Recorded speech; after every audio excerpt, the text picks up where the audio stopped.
Okay, everybody, so decided to do a post today for y'all that's a little different than what people normally post about on Cumberland Island.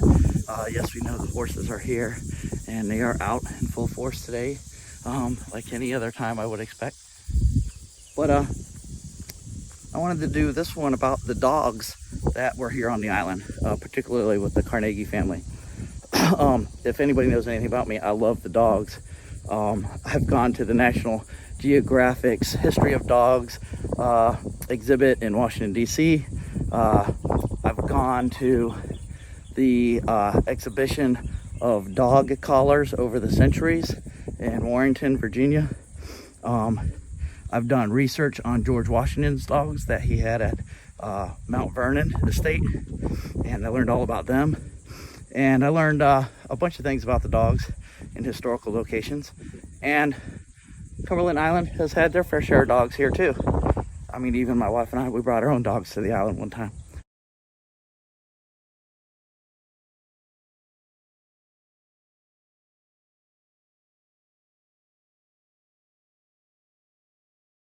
But anyway, I want to share with you guys some tangible evidence of dogs on the island from back in the day.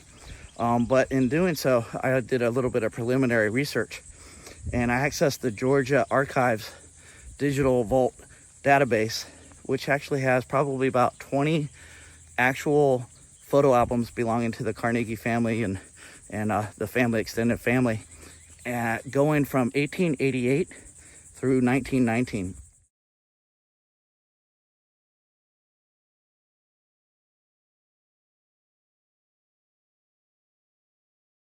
And each photo album had about 30 to 40 pages. And so I looked through every single photo album, and anytime that there was a picture of a dog, I screenshot it, and I want to share that here with you guys today too. Keep into account, these photographs are just a moment in time. I might be viewing them out of context, but I would see hunting dogs, I would see pet dogs, and I saw other pets too, actually, that, again, out of context, I might be wrong on this, but there was a monkey in several of the pictures on a leash and collar that I imagined was somebody's pet. There were what looked to be pet deer in several photographs. But again, not knowing the full story, maybe somebody who knows something about that could comment below. But I saw lots of photos of dogs by themselves, lots of photos of people with dogs lounging, enjoying the island, being worked. And to me, that kind of shows the importance of the dogs in the lives of these Carnegie family members. As with anybody who owns a pet, especially a dog, you take pictures of your pet, their family members. You get pictures of them doing something funny, rolling over or sitting up, get them pictured on people's laps. And so you'll see that in these pictures I'm going to share today. But what I really wanted to share with you is something that I share when I'm showing people around on the island. And that's tangible evidence of dogs being here. So the first one is, I'm just going to flip this around so you have a better idea where I'm at. And I'll keep talking. But we've got the Grange to the left, which was William Page's house and his wife's house when he was running the property for Lucy Carnegie. You've got the recreation building remains over here.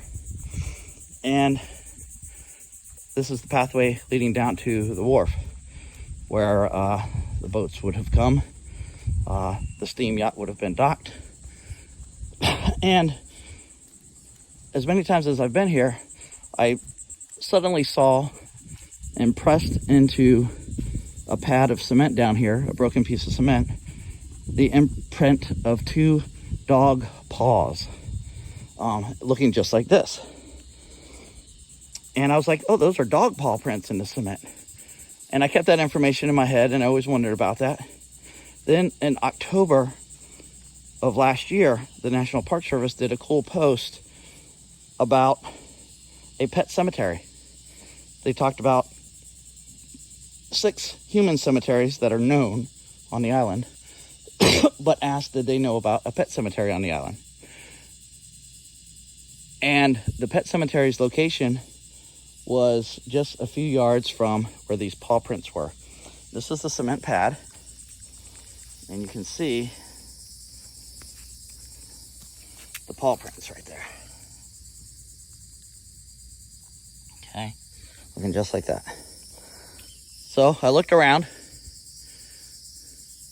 and I'm like, where would the pet cemetery be that's close to these impressions? And I looked, and lo and behold, there they were, 2 headstones. So going back here, and I'll take you back here right now too.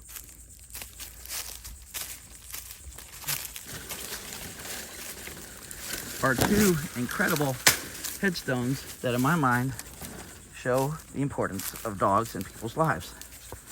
What we've got here are not stone headstones, but a cement base or pad. And this, I believe, is cast metal. But this one says, a good dog, October 17th, 1935. And this one says, beautiful Nellie, beloved companion, 1938. Now there is a name to this dog right here, which is right here. And this dog's name was Boaz. I don't know if I'm saying that right. But in one of the comments of the post that the Park Service had done, somebody said that this was a long-haired dachshund that belonged to the individual's grandmother, I believe. So Boaz, a good dog, a long-haired dachshund, 1935. But the quality of this is just amazing and tells you how much dogs were appreciated by family members. Okay, now let me take you to the next tangible site where there were dogs on the island. Get out of this jungle here.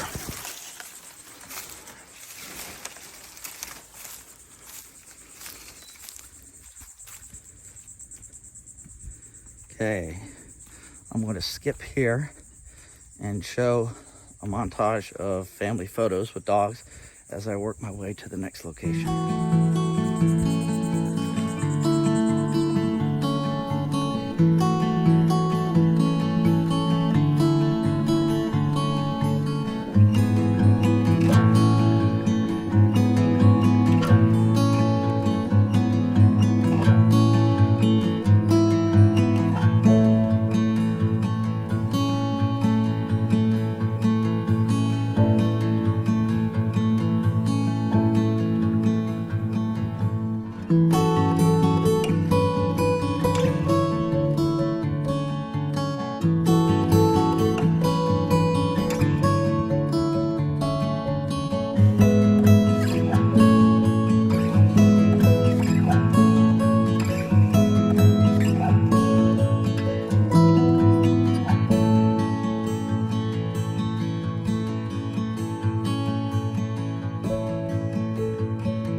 Okay, I hope y'all enjoyed that as much as I did collecting those.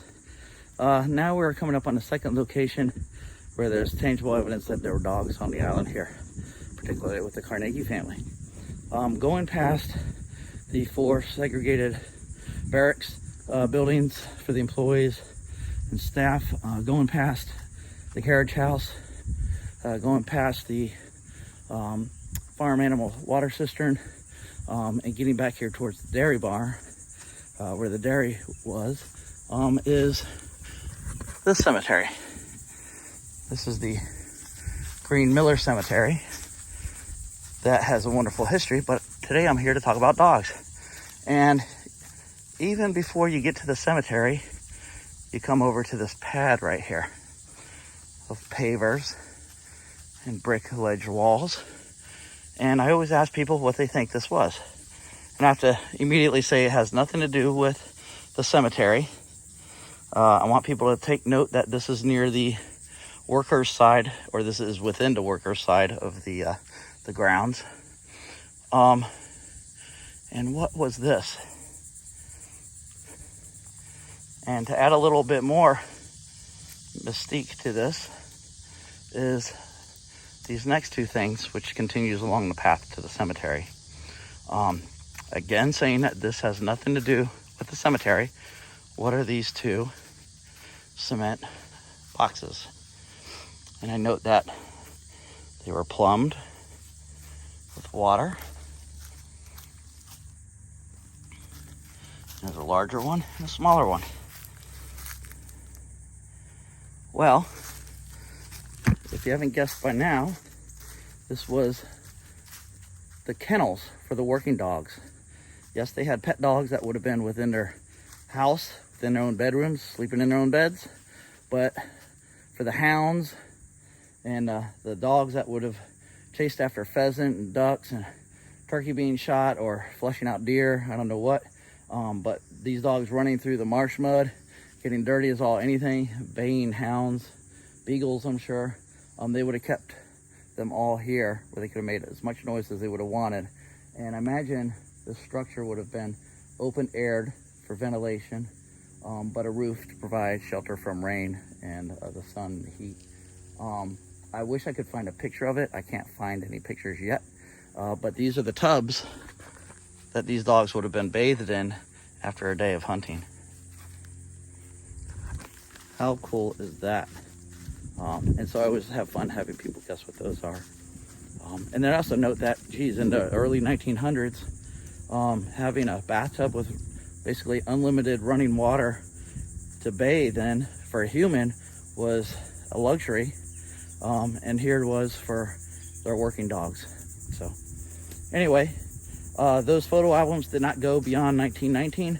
I do have knowledge, of course, that dogs continued to be on the grounds all the way up to today's date. But I hope you enjoyed this little segment on dogs on Cumberland Island. And if you do bring your dog, remember, they're not allowed on the ferry unless they're a service animal. And when they're on the island, they need to be restrained by a 6-foot leash at all times. I have heard of a dog rushing up on a horse that was on leash but broke free. We just want these animals to be protected that are on the island, not be bothered by our dogs. If we can leave them at home, leave them at home, but I know in some cases that's impossible. But when you bring them, be responsible with them, pick up after them. Have a good day. That's right, Mr. Horse.